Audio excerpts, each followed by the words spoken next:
Tori. Hey, Michael, how's it going? Excellent. Good. Today is the 14th of August. It is day 2 of no more advertised buyer's agent commissions. Yeah. So what So, we want to talk about today is obviously we're going to touch on that, but really just the buyer representation agreement that is now required by law. Um, that, anyone who is buying and using a realtor will have to get this signed. So, yeah, kind of go into the details of that and why it's important and what we're yeah. excited about, and maybe not excited about. So, Yep. yeah. Yeah. Yep. So, effectively, this takes place beginning on the 17th.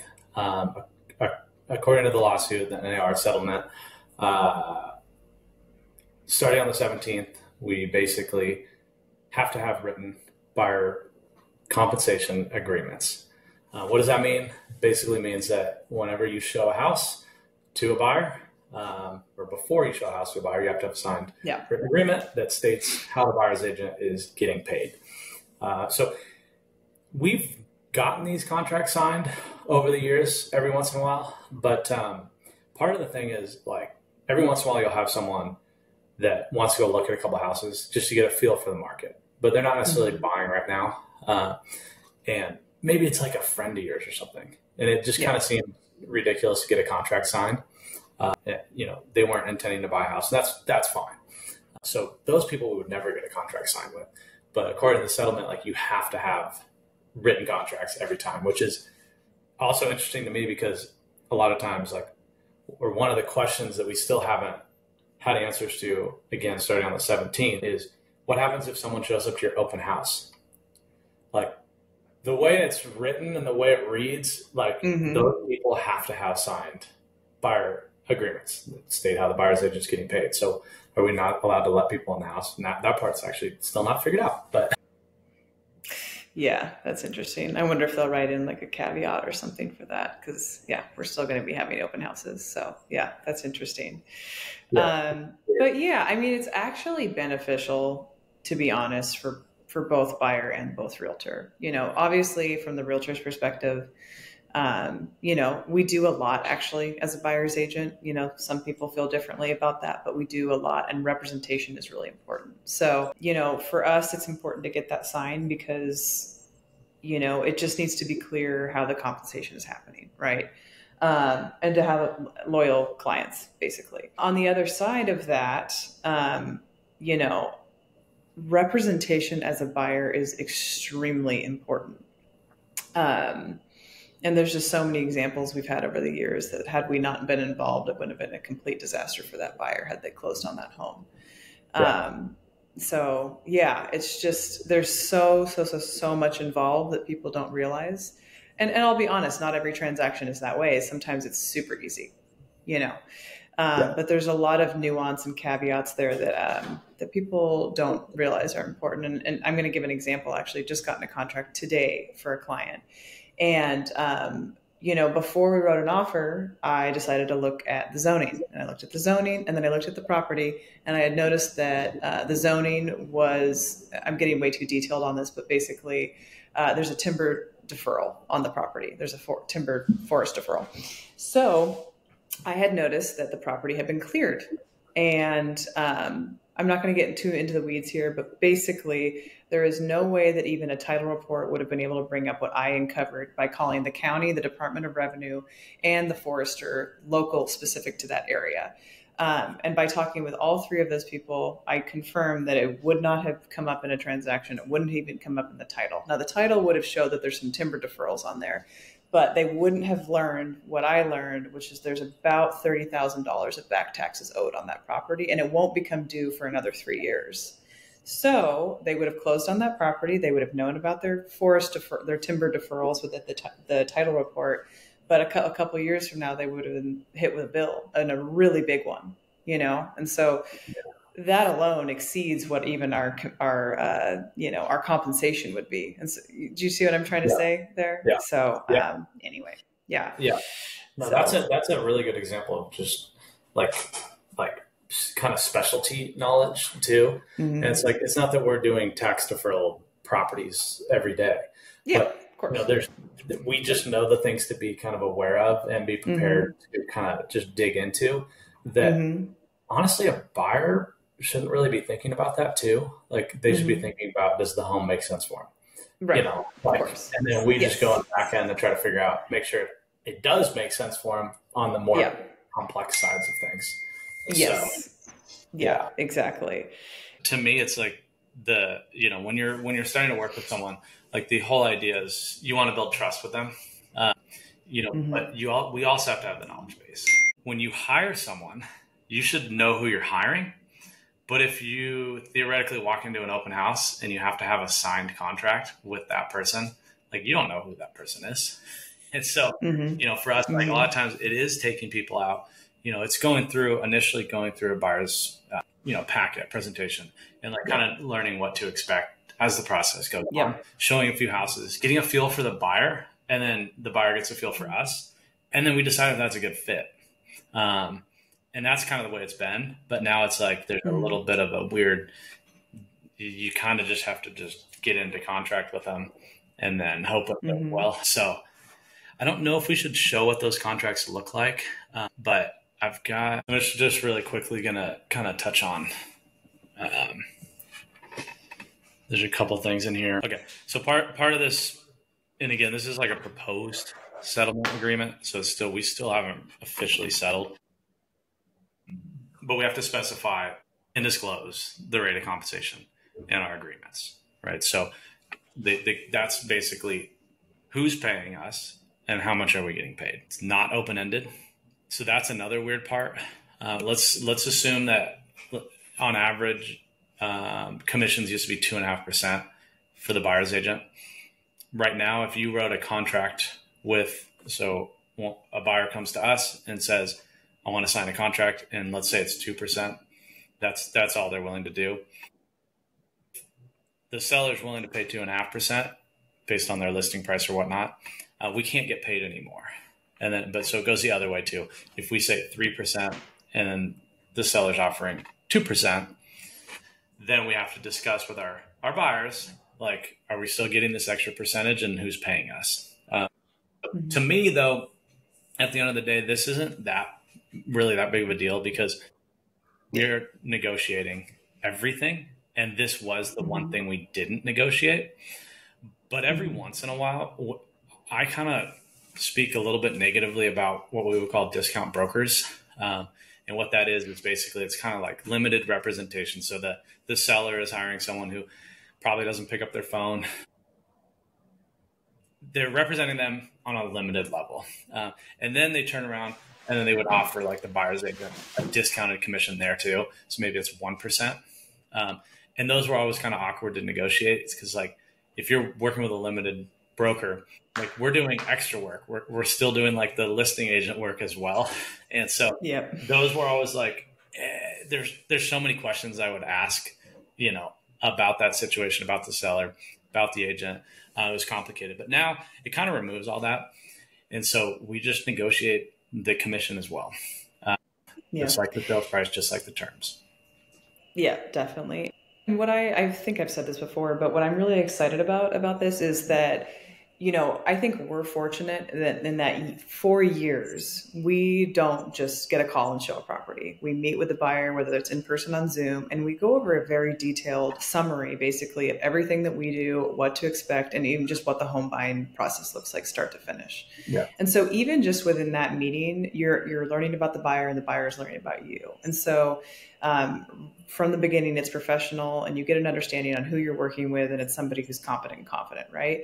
So what I'm excited about is, again, we've already been doing that for a while. And so what I think is going to happen is that a lot of people aren't going to be signing agreements with just any realtor, which I think will change the landscape of professionalism in real estate. So while this is a big change and we've had to make adjustments and pivot, I actually am excited about certain aspects of it. There's certain things that don't make sense to me, and I'm sure we'll see how it all shakes out because, again, this is all new to us. But I actually am excited about this formalized agreement that has to be signed.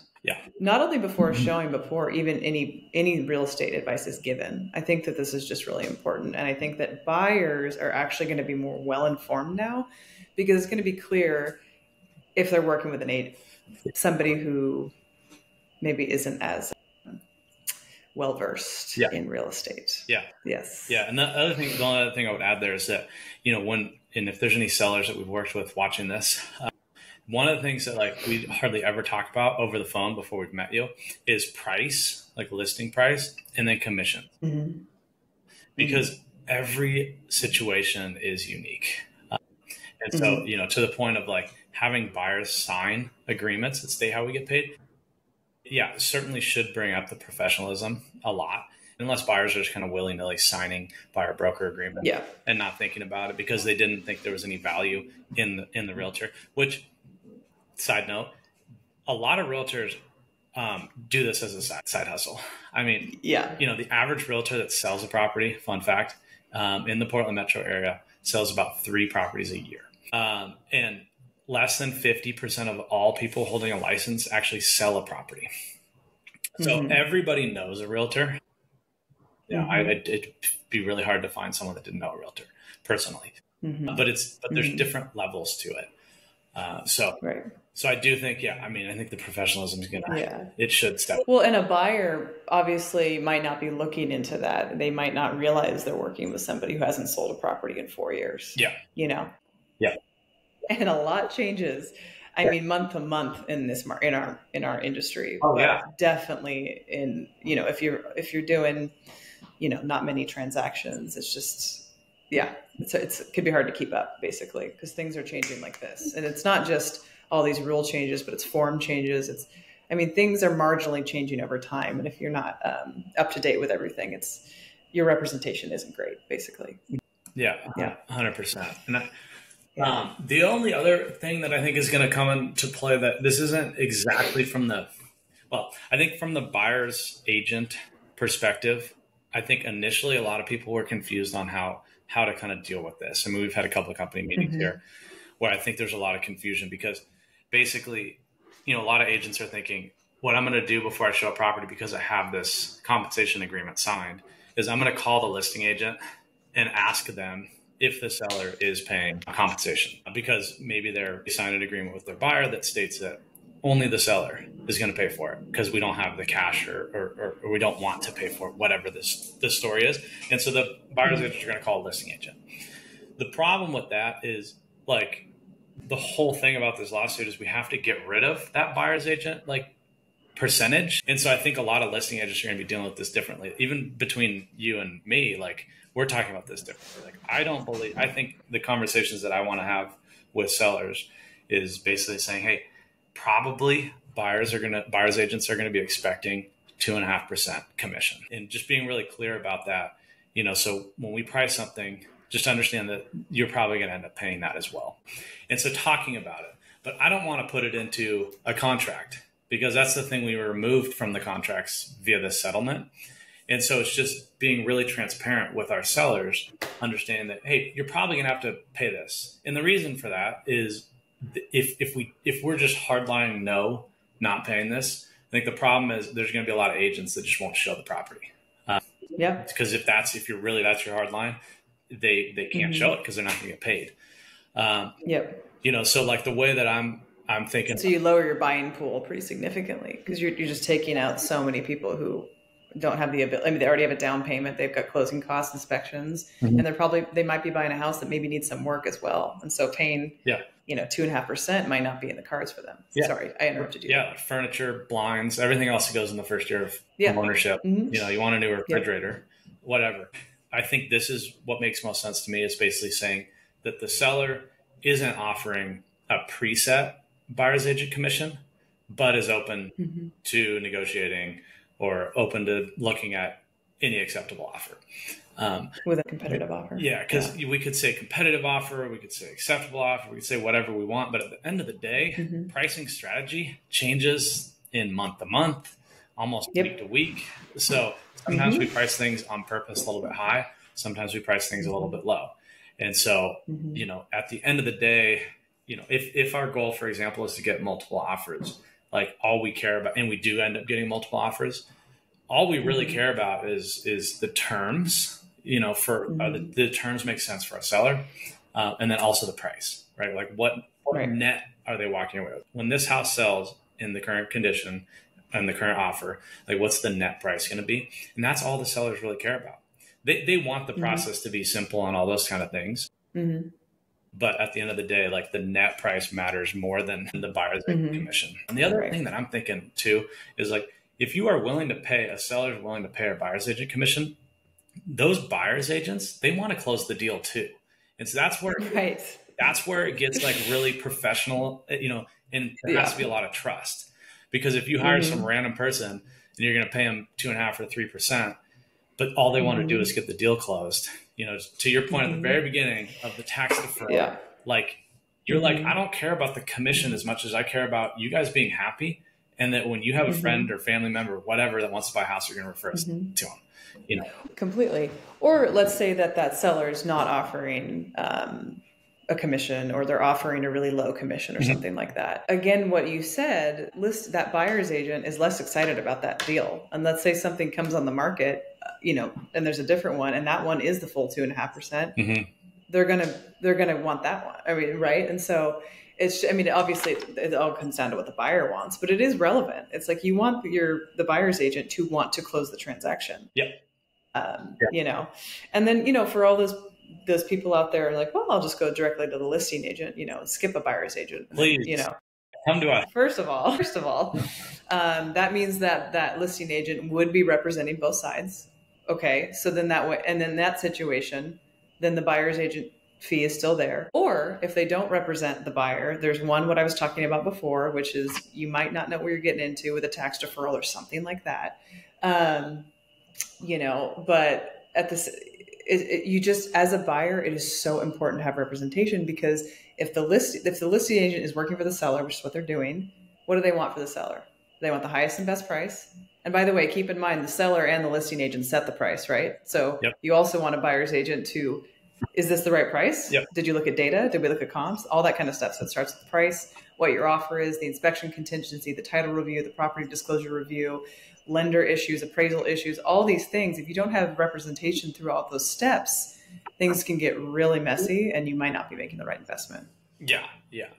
I mean, and that's the thing, like going forward, it's like, I don't want to represent a buyer and a seller, because what you would do, it's hard. Yeah. I mean, what you would do is you basically say, you know, the buyer is unrepresented, but we'll help you with paperwork, and you still take the commission, you know, because the seller knows that you're in their corner. And you're going to watch out for their best interest, and this buyer is not represented. So yeah, you're not going to go through all those things that you just mentioned. With the buyer, you're not going to walk them through all that, because because you're not representing. Yeah. So representation, just like anything else. I mean, you know, if you're going to get a surgery, I mean, some people probably walk in and just expect, you know, the hospital to have a good surgeon, but I would say most people are going to look into that surgeon to know what they're doing. Well, yeah. And that's a really good point, because for most people, your home is the most expensive purchase of your life. So why wouldn't you want eyes looking on that, you know? And it's beyond eyes. It's nuance. I mean, there's so much there. Yeah. So yeah. Yeah. No, that's crazy. It's fun times out here. It is. It'll be interesting. Yeah. It's going to be really interesting too. I think the last thing is markets change, markets shift. You know, the Feds are meeting on the 17th or 18th of September. Next month, yeah. We're anticipating, you know, them to do a rate cut, which theoretically is going to drop interest rates down. And so right now it's not incredibly competitive out there. So you're not dealing with, you know, multiple offers unless, again, it's priced really well and things like that. Yeah. But if anything, if things pick back up, like you need good representation, you know, because again, I'll just one more time, like if we are listing, if you and I are listing a property and we get 5 offers and, you know, one of those offers comes directly to us and is not represented. If they beat everybody else on terms and price, like I would guess 9 times out of 10 or 10 times out of 10, the seller is going to be willing to let us handle their paperwork because they have no representation. They're not going to know what they're doing, and we are going to get the best price for our sellers. You know, and so like, you know, that's the one thing that I think is a little bit scary about this is like not having representation is going to be an easy little advantage for the sellers, especially in a competitive market. And even in a non-competitive, anytime, like I think this is really going to be beneficial for sellers. Well, yeah. But you just mentioned something. When things pick back up, it's really important. But right now, when things aren't as competitive, this example I was talking about with the forest tax deferral, the timber tax deferral, we're in contract $115,000 under the asking price. Yeah. Okay. Yeah. You know, and that's because I went and looked at the data and with my clients and we looked at comps and said, you know what, their listing price is not justified. And so we were aggressive. Yep. Right. And so that's another thing. It's like in any market, really, it's just you need to know what's going on in the market and then game plan from there in terms of what your negotiation and strategy is going to be. Amen. Yep. Yeah. I think that's great. Yeah. I think that really covers it for now. It is definitely going to be, really nuanced. There's going to be a lot of one-off situations that are happening throughout this. And it'll be interesting. But I think the moral of the story, just like anytime you're buying a house, is have representation. I think that's it. Everything's negotiable. Yeah. So, I think that's the other part. So get someone that can advocate on your behalf, knows what they're doing.